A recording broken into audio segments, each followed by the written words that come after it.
अस्सलाम वालेकुम। हम वीडियो को कंटिन्यू करते हैं। हमने जहाँ तक चैप्टर को पढ़ लिया था।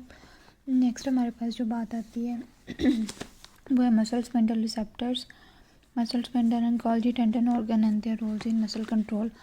तो अगर आपने सेंसोरियम वाला चैप्टर्स जो है वो पढ़े हैं तो वहाँ पे आपने देखा होगा जो रिसेप्टर्स हैं वो दो तरह के होते हैं जो कि मसल्स में होते हैं। तो ये जो हमारे पास मसल स्पिंडल है ये एक रिसेप्टर है और जो गोल्गी टेंडन ऑर्गन है ये भी एक रिसेप्टर है।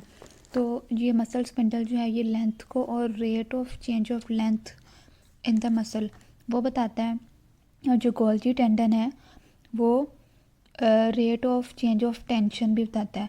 तो लास्ट वीडियो में अगर आपने देखा हो, लास्ट पेज में मैंने बताया था कि जो मसल स्पिंडल की नर्व सप्लाई क्या होती है, सेंसरी और मोटर क्या होती है। तो जो हमारे पास अगर रिसेप्टर है तो उसकी सिर्फ सेंसरी सप्लाई होनी चाहिए ना। तो आपके जहन में अगर ये ख्याल आया है ये मसल स्पिंडल की मोटर सप्लाई क्यों है, वो इसलिए क्योंकि मसल स्पिंडल जो है वो रिसेप्टर भी है, साथ ही ये मोटर कंट्रोल भी देता है। अगर आपसे कोई पूछे गोल्गी टेंडन की नर्व सप्लाई मोटर सप्लाई क्या है तो आपके पास क्या जवाब होगा। इसमें आपने बताना है कि गोल्गी टेंडन की कोई मोटर सप्लाई नहीं होती। जो मसल स्पिंडल है वो आपका वाहिद तवाना ओनली रिसेप्टर है जिसकी मोटर सप्लाई भी है। लेकिन अगर आपसे कोई क्वेश्चन करे गोल्गी टेंडन की क्या है मोटर सप्लाई और ऑप्शन भी दे दे तो कंफ्यूज नहीं होना, क्योंकि इसकी मोटर सप्लाई नहीं होती, इसकी सिर्फ सेंसरी होती है। ठीक है, ये टेंशन को डिटेक्ट करता है, ये लेंथ को। ठीक है, तो ये यही बात लिखी हुई है। उसके बाद हम देखते हैं कि मसल स्पिंडल एक्चुअली होता क्या है। तो जैसे आपने यहाँ पे देखा इस डायग्राम में ये मसल स्पिंडल दिखाया हुआ है। तो एक्चुअली होता क्या है कि अगर हमारे पास एक होता है इंट्राफ्यूजल और एक होता है एक्स्ट्राफ्यूजल।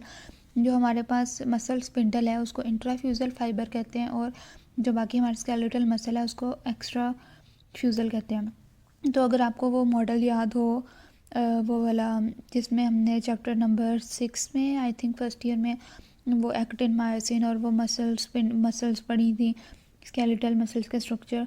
तो अगर एक्टिन मायोसिन की जगह जो है वो मसल फाइबर्स में एक्टिन मायोसिन को हटा के वहाँ पर रिसेप्टर लगा दिया जाए तो ये मसल स्पिंडल बन जाता है। और इसकी लोकेशन क्या होती है, ये मसल की जो बेली होती है ना, ये मसल के जो एंड्स हैं टेंडन लिगामेंट्स, ये उसकी बेली है, इसके अंदर लोकेटेड होते हैं मसल स्पिंडल और ये मसल के रिसेप्टर्स हैं। ठीक है, थोड़ा सा कंसेप्ट अगर आपका बन रहा है तो हम आगे चलते हैं। ठीक है, तो यहाँ पे लिखा हुआ है कि जो मसल स्पिंडल है ना उसके एंड में थोड़े से जो मसल फाइबर्स होते हैं वहाँ पे मोटर सप्लाई आती है एक्चुअली। ठीक है, और ये सेंसरी इनर्वेशन वही बात लिखी हुई है। और अब ये जो है वो स्टिमुलेट कैसे होगा, या तो हमारे पास पूरी जो मसल है वो अगर लेंथन हो कॉन्ट्रैक्ट हो तो इसके ऊपर भी प्रेशर पड़ेगा तो ये स्टिमुलेट होगा। ठीक है, एक तरीका।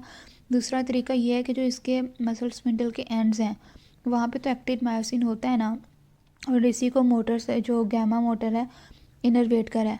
अगर ये थोड़े स्टिमुलेट हो यानी मतलब लेंथन हो तब भी ये जो है वो या तो सारी मसल कॉन्ट्रैक्ट करे या सारी मसल के स्ट्रेच करे या फिर सारे जो मसल स्पिंडल के एंड में मसल फाइबर्स हैं वो स्ट्रेच करें, जिसकी वजह से मसल स्पिंडल स्टिमुलेट होगा यानी कि इसकी सेंसरी इनर्वेशन जाएगी।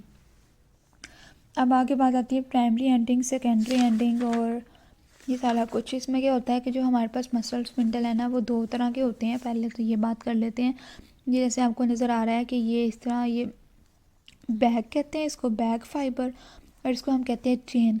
जो बैग फाइबर है उसमें एक जगह पे थोड़े से न्यूक्लियर इकट्ठे होके ना एक स्वेलिंग बनाते हैं, और जो चेन है वो बिल्कुल सिंपल होते हैं। ये दोनों किसकी टाइप्स हैं, मसल स्पिंडल की। सबसे पहले हमने देखा ये होता क्या है, एक रिसेप्टर होता है जिसकी हमने नर्व सप्लाई देखी, लोकेशन देखी, और इसकी हमने देखी मोटर सप्लाई देखी। फिर हमने देखा कि ये इनर्वेट कैसे होता है, फिर हम इसकी अब टाइप्स देख रहे हैं। तो ये बैग न्यूक्लियर बैग फाइबर होता है और न्यूक्लियर चेन फाइबर होता है। ठीक है, तो अब दो तरह की एंडिंग्स होती हैं। ठीक है, एक हमने पढ़ा था ना सेंसरी होती है A1A, तो एक होता है ग्रुप 2 भी होता है। जो 1A है ना वो प्राइमरी एफरेंट कहते हैं और जो ग्रुप 2 है उसको हम कहते हैं सेकेंडरी एफरेंट।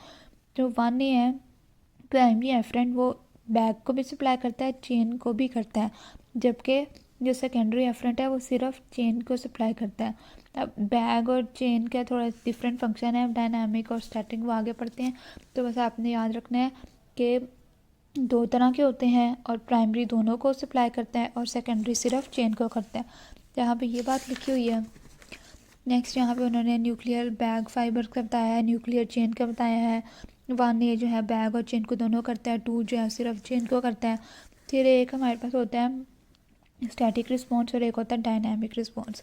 तो स्टैटिक रिस्पॉन्स वो होता है जब मसल का जो रिसेप्टर पोर्शन है मसल स्पिंडल का वो स्लोली स्ट्रेच हो, ठीक है, वो स्लोली स्ट्रेच हो तो उसको हम कहते हैं स्टैटिक रिस्पॉन्स। और अगर वो एकदम से मसल स्पिंडल्स के ऊपर स्टिमुलस है यानी वो एकदम से स्ट्रेच हो तो उसको हम कहते हैं डायनामिक, ठीक है। इतनी ज़्यादा डिटेल नहीं, बस आपने इतना याद रखना है।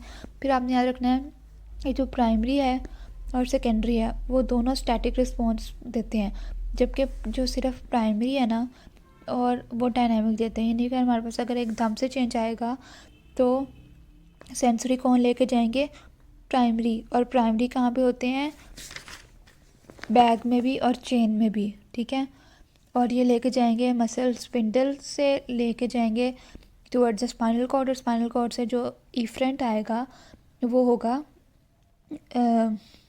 वो गैमा डायनामिक फाइबर्स, ठीक है। हमने बात की अगर डायनामिक रिस्पॉन्स है, यहाँ पे ये वाली बात लिखी हुई है। तो फॉर एग्जांपल हम कहते हैं कि पहले हम बात कर लेते हैं स्टैटिक चेंज आया। स्टैटिक चेंज आया तो जो हमारे पास लेके जाएंगे सेंसरी वो कौन होंगे, स्टैटिक में प्राइमरी भी होंगे और सेकेंडरी भी होंगे। प्राइमरी लेके जाएंगे चेन से भी और बैग से भी, और सेकेंडरी लेके जाएंगे सिर्फ चेन से। ये लेके जाते हैं towards the spinal cord. Spinal cord से जो गैमा निकलेंगे ना वो गैमा डायनामिक फाइबर्स निकलेंगे, ठीक है।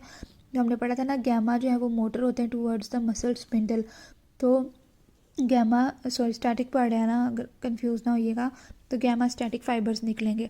अगर कोई जो है वो डायनामिक चेंज आया, एकदम से चेंज आया, यानी कि मसल की लेंथ एकदम से चेंज हुई है, जो सेंसरी लेकर जाएंगे वो कौन से होंगे आपके पास, प्राइमरी। क्योंकि हमने पढ़ा है कि जो प्राइमरी है वो सेंसरी लेके जाते हैं डायनामिक रिस्पॉन्स में, ठीक है। सेकेंडरी जो है वो डायनामिक में नहीं करते काम, तो जो प्राइमरी है वो लेके जाएंगे डायनामिक रिस्पॉन्स। प्राइमरी हमने पढ़ा कि चेन से भी लेके जाते हैं और बैग से भी वो लेके जाएंगे, और उनसे जो एफरेंट आएगा वो गैमा डायनामिक होगा, ठीक है। ये बात यहाँ पे लिखी हुई है, एक दफ़ा आप पढ़ लें, इतनी ज़्यादा मुश्किल नहीं है ये। फिर आ गया मसल स्ट्रेच रिफ्लेक्स। सबसे पहली बात ये है कि इसके दूसरे नाम क्या हैं। आई थिंक वीडियो ज़्यादा लंबी हो गई है, नेक्स्ट वीडियो में इसको यहाँ से देखते हैं।